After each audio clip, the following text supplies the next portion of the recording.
Okay, you're welcome here this evening to Finn's Footwear premises in Main Street in Ballyhaunis.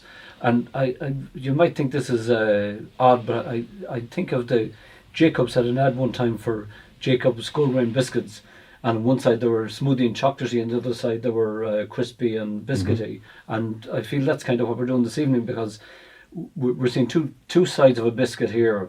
In these interviews we talk about virtual business which is not on the main street, and we talk about business that's actually on the main street. And traditionally your rural town was every building was a retail outfit. Nowadays we're talking about diversity and about the, it's not all happening on the main street. So here this evening we have Lisa, who's just set up a virtual business as far as I know, and I'll work out that with you in a minute. And Paul is actually the traditional retail shop on the street. So I don't know, maybe we'd start with Lisa and just start with something new, and ladies first of course, but you might just tell us what you're actually after launching yourself.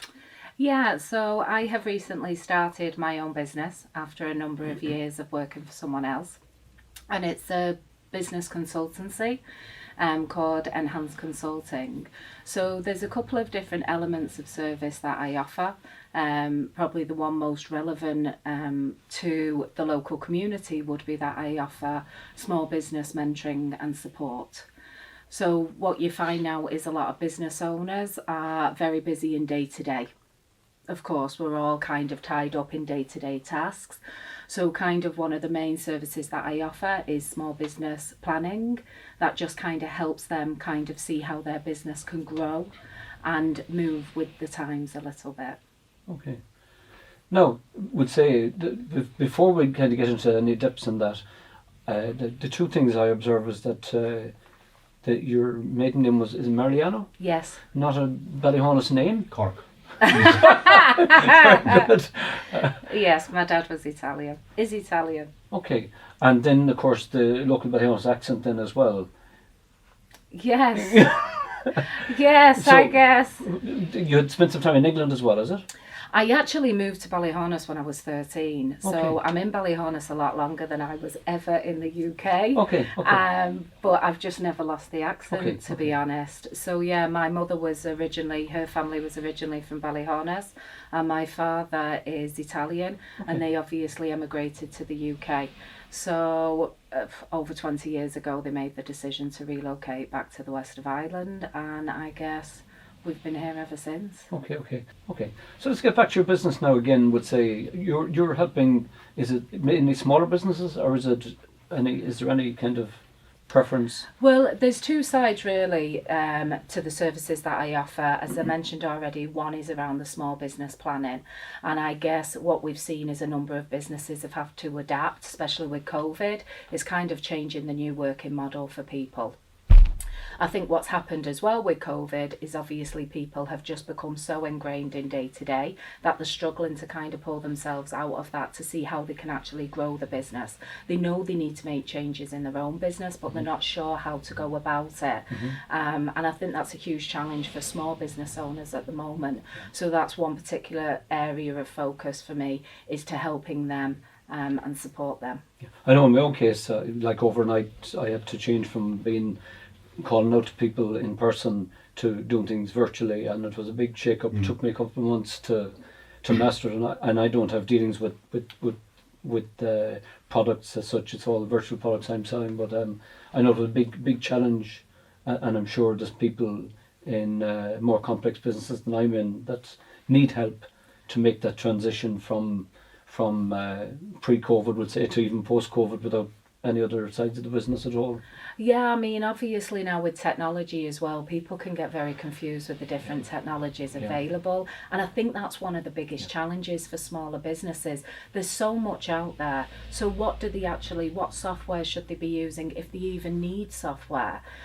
Sometimes what you find is that when they engage with companies, it could be in a particular area that they're offering advice in, Well, I guess because of my experience and obviously my involvement and experience in retail as well as the IT industry, I'm able to kind of offer a complete sort of package in terms of advice.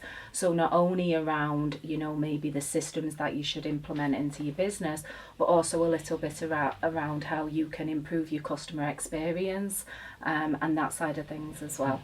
And how about websites? Would you help people set up websites, that kind of thing, or I am not a web developer, but Okay. you see there's an awful lot of web platforms out there Okay. today which are really easy to use and Okay. integrate into your business.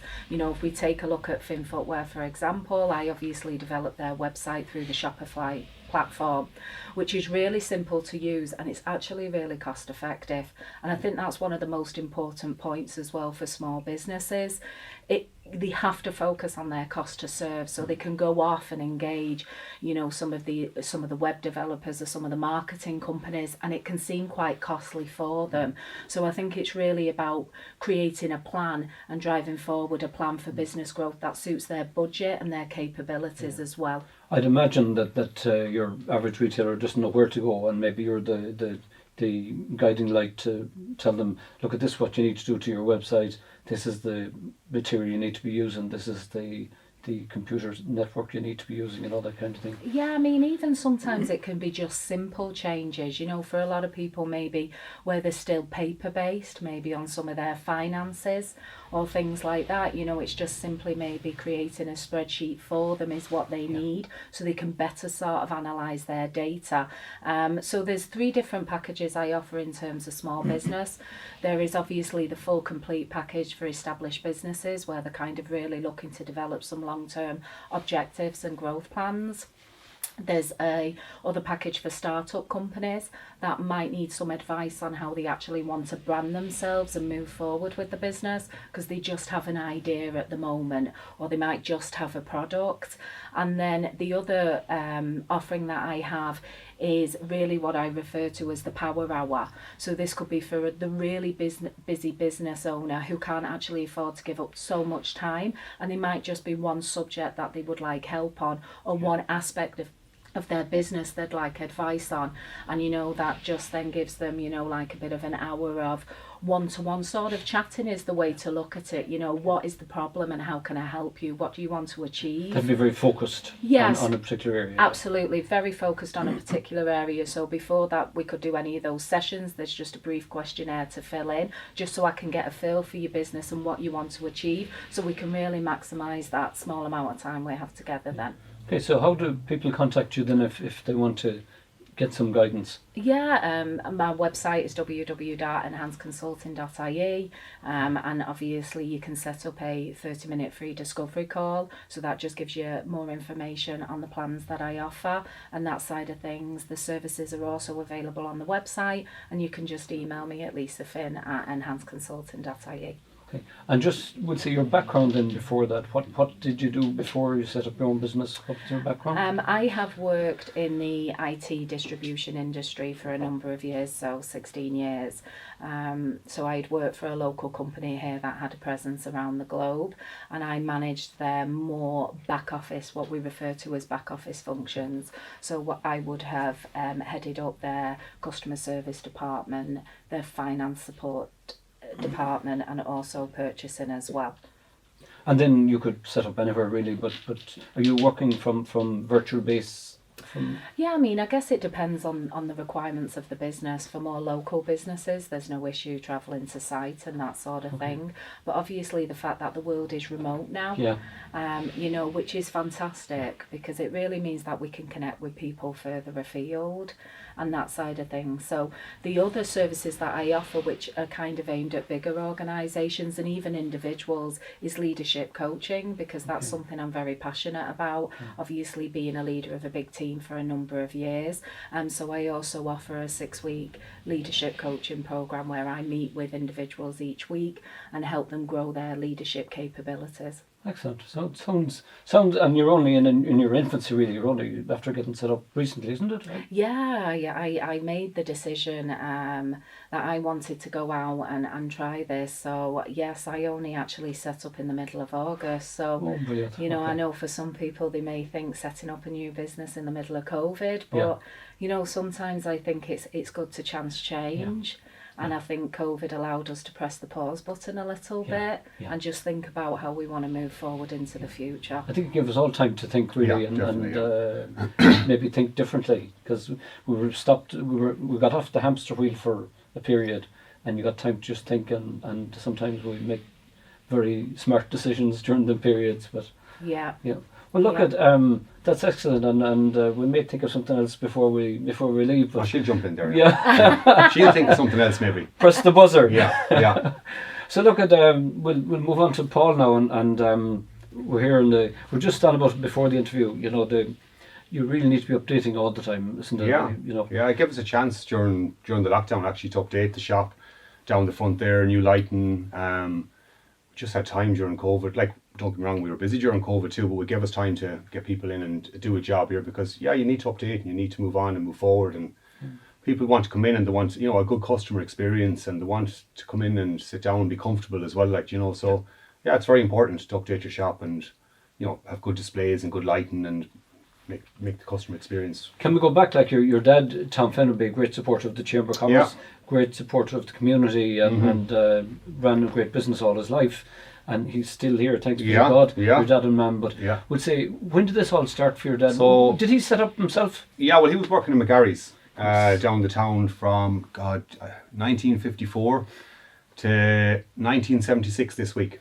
So October the 10th, 1976, he moved up here. So he took a punt, I suppose, to set up an independent shoe shop. So at the time, I suppose, in McGarry's there would have been maybe clothing and shoes and hardware and bedding, and he sold everything, down there. So Dad saw a niche in the market and came up here, and it was a brave move at the time. I suppose in the 70s in Ireland, no more than the 80s and 90s, there were tough times. There was no money around. There was no money, and he opened up here in 76. I suppose Mum and Dad had 3 children at the time. There was a coffee shop actually in here before the shoe shop. Mum had the coffee shop in here. Oh. So I think this was the sitting room where we are, and that was the coffee shop. Oh. So then she was pregnant at the time with Patricia, so they're on having number 4, So they set up in 76, October the 10th, and it's gone from strength to strength. He's got the brands, he sourced the brands, he brought a few brands with him, and Dad got a good reputation for his knowledge of footwear, and for knowing his product, and I suppose just being an all-round nice guy to people, do you know what I mean? He's a local community man. He grew up out from Carrickeel out the road, he worked in town, he worked in the cinema, so he was well known around the area. So anyone who comes in always references Dad and Tom Finn, so and his wife Christina Finn, as well, you can't leave her out, God to be war. So look, he set it up, and I suppose Austin got involved, and then Austin would have been more involved in shoes than me, and then in 1991 they set up Kilchama, and Austin went out there. She's 91, 30 years ago, so I won't give you Austin's age, but he was he had a big birthday that year, about that year, I'd say, and he set it up out there. I remember actually the day they opened, I was 10, 11, and I went out to help, and geez, it was packed, and they never looked back since. They have a new premises out there. So you were only a child when Kilchama was set up? Yeah, so 91. Okay. So I was only 10. I was 11 that summer. Wow. Yeah, so I would have been 11 when they opened up in the July. So I would have been turning 11 in the August. So and I had no real kind of don't get me wrong, I was always out here tying shoelaces or picking up shoe boxes, but I never had a grow for it like Austin did. Austin was always in the business, where I'd be crossing the courtyard with Tomas Murphy or Simon Webb or whoever playing football, or down the Fairgreen playing football. Yeah. It was only really when I went to college that I kind of saw that I actually liked working in shoe shops, because I ended up working down in the shoe shop in Limerick while I was meant to be in college studying. I got a bit of a part-time job. Look where it got you. Well, yeah, my father thought I was down there, studying for computer science and stuff, and I ended up, getting a job in a very good shoe shop in Limerick, and I absolutely loved it. So I suppose that was 2002, 2003. The seeds were sown. The seeds were sown. I was thinking, geez, I'm down here in Limerick, helping out or almost running a department. Surely I should go home and help out the father. So me and Lisa actually went travelling in 2004 to Australia, and I promised Dad that I'd come home. Okay. And we came home in 2005, so I'm here 16 years now. Okay. Yeah. The two things that struck me there about the 2 years you mentioned, 76 and 91, was that 76 there wasn't, I was a young laddie then, and there wasn't much happening around Ireland, never mind Ballyhaunis that time, and 91 was even before. It was the late 90s, really, things started to go. So, like, there were both bad periods in Ireland that your dad had the courage to go out it's you're taking a chance, like, do you know what I mean? In the 70s, don't get me wrong, Ballyhaunis was, for all intents and purposes, a booming town with businesses and I suppose pubs and stuff like that. But, you know, it wasn't exactly a wealthy country at the time. Era, no, it definitely wasn't a wealthy era. And even in the 90s as well, you know, I suppose Italia 90 kind of kicked off the whole new kind of, you know, love your country and support Ireland and all that type of stuff. But you wouldn't say it was a wash with money, like, you know. And then, of course, 2021 wasn't a great time with COVID either for Lisa setting up for a new business. So yeah, you've got some bug, whatever. You have the same disease, whatever it is. Yeah, it takes a lot of coururage. You know, definitely, like, you know, just going back to Lisa there, like, she did a fantastic job in the company she was, and she just saw, I suppose, between COVID and homeschooling and children, and you just needed to come up, like as you said, just get off that hamster wheel and just realign and refocus. And, you know, anyone who contacts Lisa for a job, I can tell you now, she'll do them a fantastic service. Like, you know, absolutely, there's no doubt about it. She's done, you know, great things for Finn Footwear. She's been involved in, I suppose, the setup of the website, you know, social media side of it, no more than my brother Austin's wife Maggie, who's involved in the social media side of it as well. We're very lucky to have two very strong women in our life, like, you know. behind every good man in strong-minded and strong-willed and opinionated, you know, we have a good word for it. But anyways, no, you know, but excellent, you know, and good guidance and stuff like that, like, you know. So, you know, you don't know everything. Do you know what I mean? I don't know everything about this business. So somebody like Lisa or whoever comes in and can say, look, you might try this or do this, and we're willing to listen, like, you know. It's just a fresh pair of eyes sometimes, isn't it? Seeing things from a different perspective. You know, sometimes bringing in someone externally into the business. Yeah, definitely, it can. The one thing that has come up in all the interviews so far is that there's risk involved. Yeah. And it's the one message I want to get out there to people, that anybody setting up business, there's people out there having ideas at the moment and they're wondering, you know, will I, won't I? Yeah. And the advice seems to always be to, you know, there's risk involved, you have to go for it. Look, there's the saying, Martin, nothing ventured, nothing gained. Absolutely. You know, you have to try. You'll be forever regretting if you don't try. Yeah. You know, every day every week we close with myself and Austin and go, God, we were busy that week, or we're quiet that week. And in retail especially, you open up Monday morning and it's a whole new week again, and it's kind of like, will the customers come in the door? Will they buy online? Will everything stop? And, you know, life goes on and people come into the shop, and especially in local towns like, you know, Ballyhaunis and where we are in Kilchma, local people and the community are very good. They're excellent at supporting small businesses. In particular, we saw that through COVID. Yeah. Like, I suppose the local people were fantastic. They were ringing up looking for stuff. We were doing our mobile Heels on Wheels shoe service with Austin, like, do you know what I mean? So he dropped shoes to a house. Okay. They try them on and he'd take what they didn't buy, and, you know, we try and provide as best we could for people.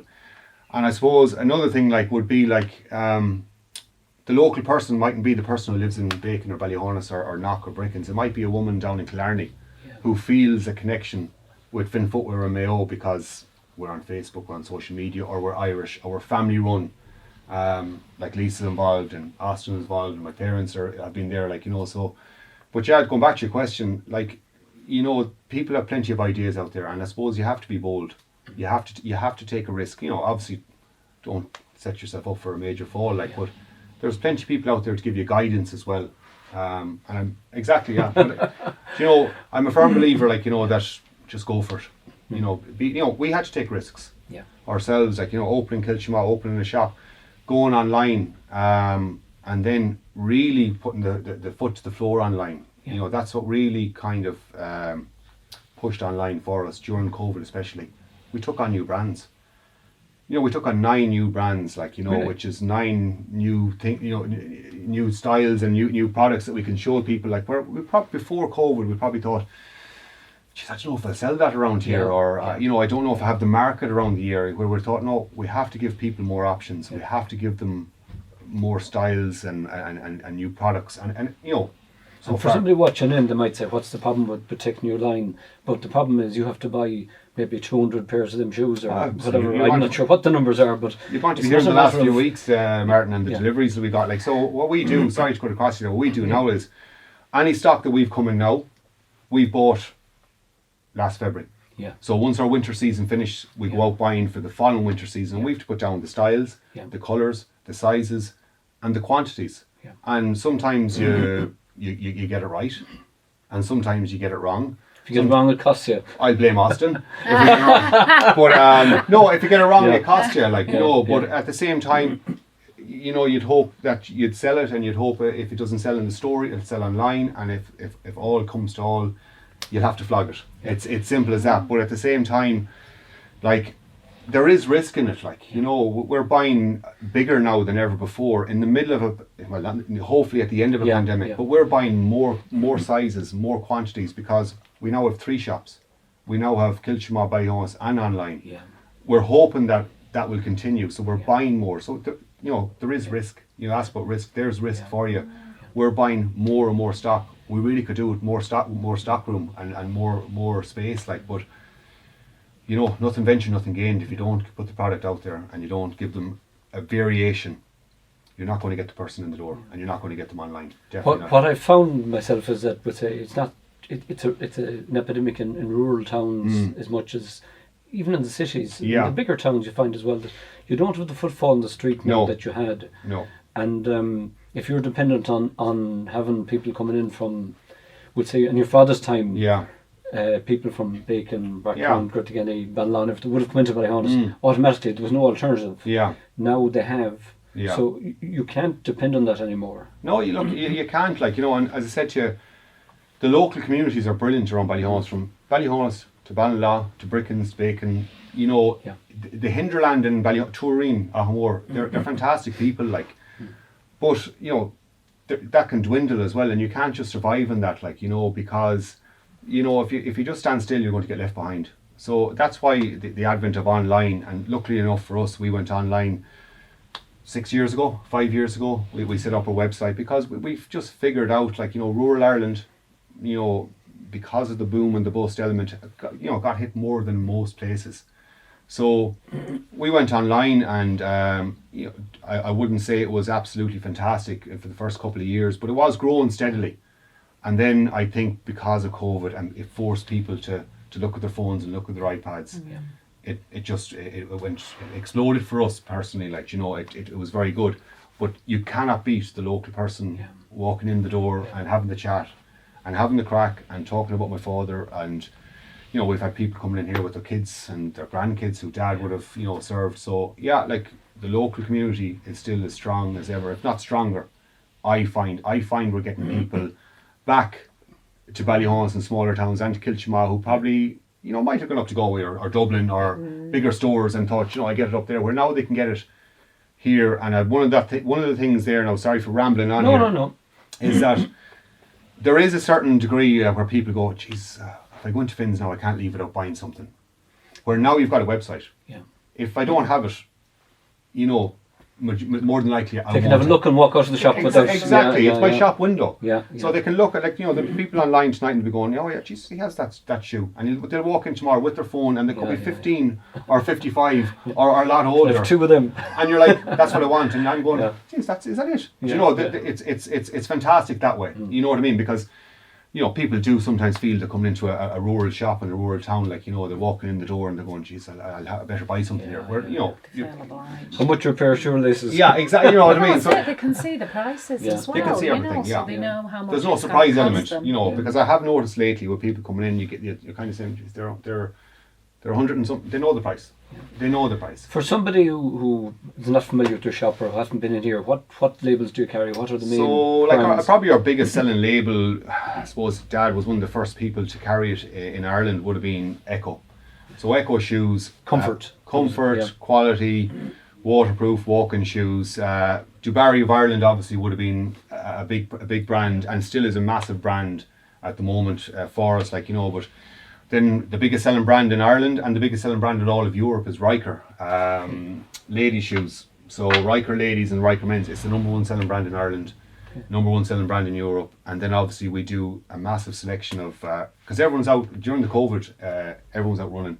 Everyone wanted to do couch to 5k and everyone wanted to get exercise. I'd seen you in the centre of excellence now and again, do you know what I mean? And you know, you're always at it, like, you know. So we carry New Balance, we carry Saucony, we carry Brooks, and we do a Skechers, and Skechers are a big hit with people just looking for a casual shoe. And so they're all online, they're all on our website. And I suppose there's so many brands to go through there, like, you know, that geez, you'll be forgetting half of them, like, you know. Brooks is a new one here, isn't it? Brooks will be new for us in our store. Like, you know, for the last couple of years, pre-COVID, we had a good few people looking for Brooks. Originally, they were looking for Saucony, and we got Saucony, and then New Balance. But Brooks, it seems to be the choice now for, I suppose it's recommended by physios and podiatrists and stuff like that for people maybe with kind of fallen arches or gait problems, you know, running gait problems. So yeah, we've just started doing them. We have a couple of men's styles, a couple of lady styles, but we're going to expand in that in spring because of the lack of stock. You know, it's simple as that. We couldn't get what we wanted because, you know, over in Vietnam and places like that, they're still closed because of COVID. Like, so they're just not making the product over in these countries. Was that an issue in general? With stock? Luckily enough, like, you know, last summer we had enough stock to do us. Like, you know, we ordered and forward ordered, and we had a few brilliant companies like Echo, for example, distribution. They're just down in Cork. So Echo are a Danish company, but they distribute from Cork. So we could sell X amount of Echo every day, and we just ring them, and we'd have it the next day. And Dubarry are in Galway. Do you know? So there was different brands, but there is some of them now, like, you know, in particular, like, you know, where there's a delay in delivery, and there will be a shortage of stock. Like, there's no doubt about it. Like, you know, we've seen it now with some of our brands, like, where they just couldn't get the product over here. You know, one of our brands told us that to get the product over from China, like, they bid on containers. You know, that went from, say, $2,000 up to $20,000 just to get that container, just to get the product over here, like. So there is going to be product that's going to not be available. But in saying that, Martin, we've any amount of shoes and boots and walking shoes in here, and you know what, might be no harm that they don't get sent in, like, because at the rate they're going, they'll be in our bedroom, and the shoes will be under the mattress and everything, like, you know. But no, you'd have to crawl out of bed. But that's it. Look, it's a good complaint. We're getting product in, and we're selling the product as well. So if we weren't selling it, we wouldn't be getting it in. What's your feeling about, would say, you know, rural Ireland and retail and that whole thing? Do you think that there's a future in retail? Absolutely. Yeah, like I do. Like, you know, I worked in the shoe shop in Limerick, for example, a city shop, and don't get me wrong, we tried to give the local element down there to people, but it wasn't the same. Like, you know, because you just don't know everyone. Like, you know, and I suppose and I worked in a shoe store in Australia, to give you a better example, like. And they'd walk in and you'd be like, oh, how's it going? How, you know, they'd be looking at you. And I would go, you know, you try and put the chat in them. So that doesn't work. So in rural Ireland, I definitely think people come in for a bit of company. They come in for the chat. You know, you might have your technical spiel about the shoes, but at the end of the day, they'll buy off you if they like you. And they'll buy off you if they're comfortable in their surroundings and stuff like that. But going back to your point, like, there's no doubt about it. Like, people still like to come in. Ballyhaunis has got an awful lot to offer. Like, you know, people give out sometimes, but like, we've got fantastic shoe shops, fantastic clothes shops, fantastic chemists, fantastic hairdressers, restaurants, you know, from Dalgan to Val's to Nico Cafe, who's kept my parents fed and watered all through the pandemic, like, you know. So, like, we have a lot to offer, and we give that level of service that you mightn't get in the bigger towns. So you might go into the bigger towns and the bigger cities and think you've got more selection. You probably don't. You might pay a bit extra for it because you know, they're in high streets with higher rents. So I do think rural Ireland is still got a great future in retail. People still like to walk in. The generation who would have come into Dad, you know, their kids are around. They're starting to come in again.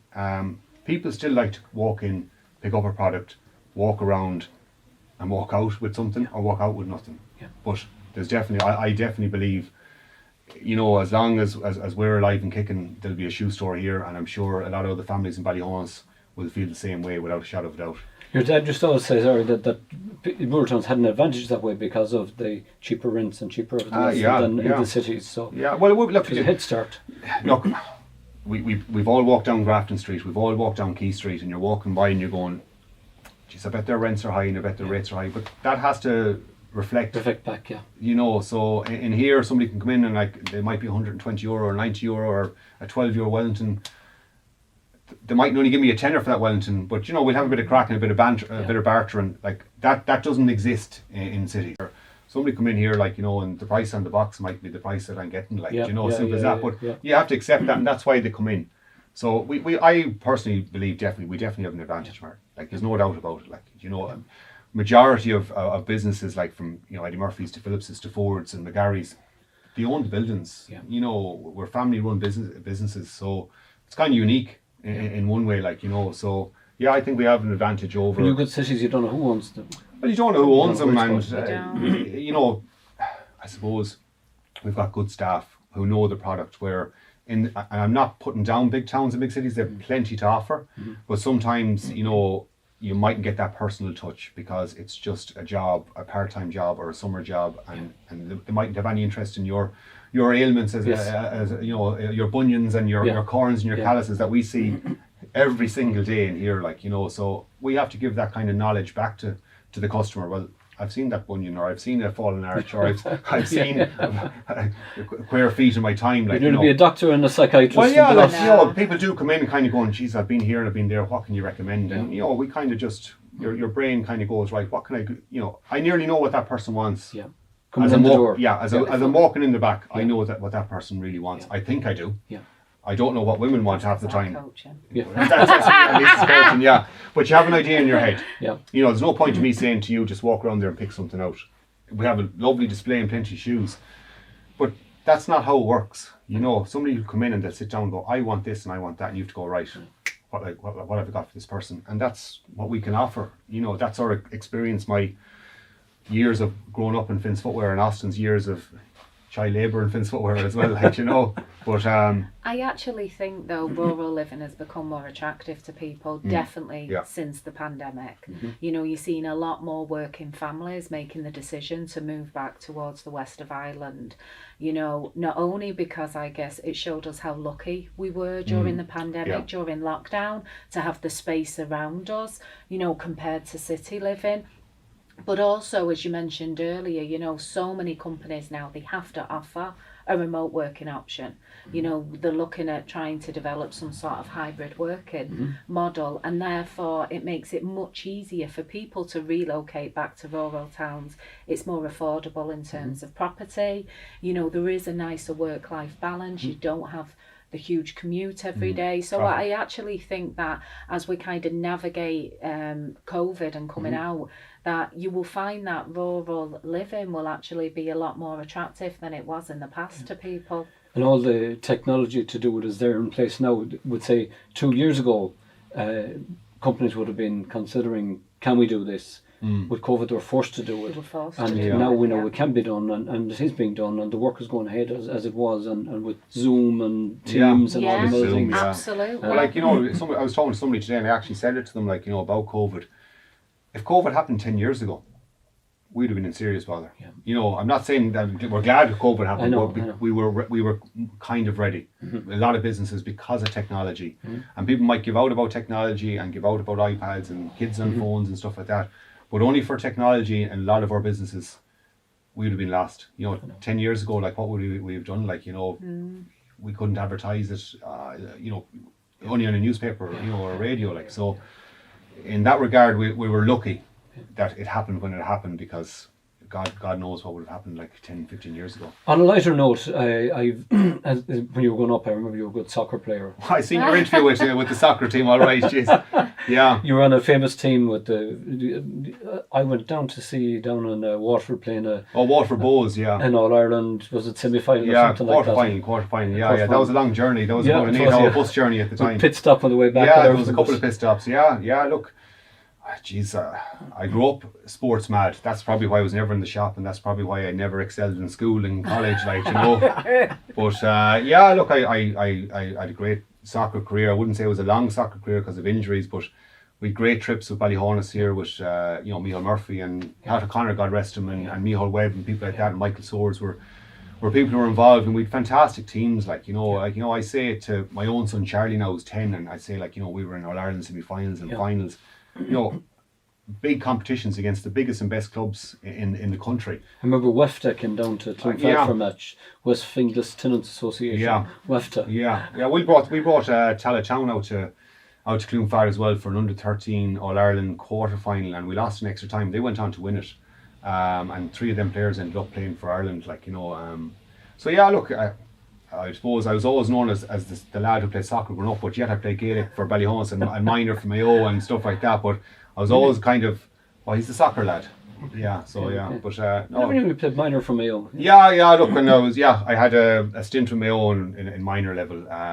We got to a county final here in Ballyhaunis and got called up for a couple of games, so I can say I wore the green and red of Mayo anyways, But yeah, soccer, sport has been a massive part of my life anyways, And on that note, has any of the kids shown any... Look, they're out playing. Charlie is showing keen interest in Gaelic and soccer, rugby as well he loves, and loves the rugby. Golf as well. I play a bit of golf, so he's gone into the golf, and the girls, in fairness too, they go up there into Ballyhaunis and play in the Gaelic, and another fantastic amenity on our doorstep with a great organisation with people giving up their time, to coach the kids and keep that Gaelic spirit going, going in the town, so.